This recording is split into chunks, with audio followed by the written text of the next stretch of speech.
आमलकी एकादशीला आवळ्याचे विशेष महत्त्व असल्याने या दिवशी केलेले काही उपाय आर्थिक चणचण दूर करण्यासाठी आणि सुख समृद्धी मिळवण्यासाठी अत्यंत प्रभावी मानले जातात.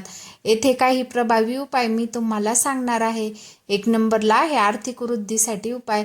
एकादशीला आवळ्याच्या झाडाच्या मुळाशी गाईच्या तुपाचा 9 वातींचा दिवा लावावा. यामुळे लक्ष्मी प्रसन्न होऊन आर्थिक समस्या दूर होतात. भगवान विष्णूंना 21 आवळे अर्पण करावेत आणि नंतर ते गरजू लोकांना दान करावेत. 2 नंबरला आहे सौभाग्य आणि कौटुंबिक शांततेसाठी.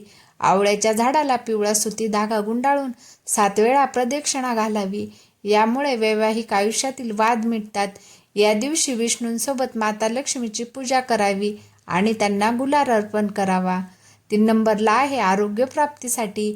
आमलकी एकादशीला आवळ्याच्या रसाने मिश्रित केलेल्या पाण्याने स्नान करावे.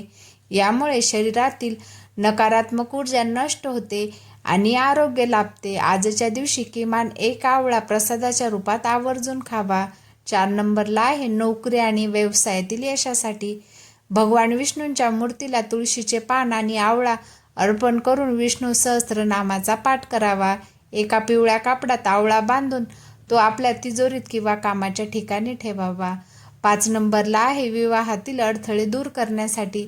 जर कोणाचे लग्न जमण्यास उशीर होत असेल तर त्यांनी या एकादशीला आवळ्याच्या झाडाला हळदीचा टिळा लावून प्रदक्षिणा घालावी. व्हिडिओ आवडल्यास व्हिडिओला लाईक करा, शेअर करा. चॅनलवर नवीन असाल तर चॅनलला नक्की सबस्क्राईब करा. धन्यवाद.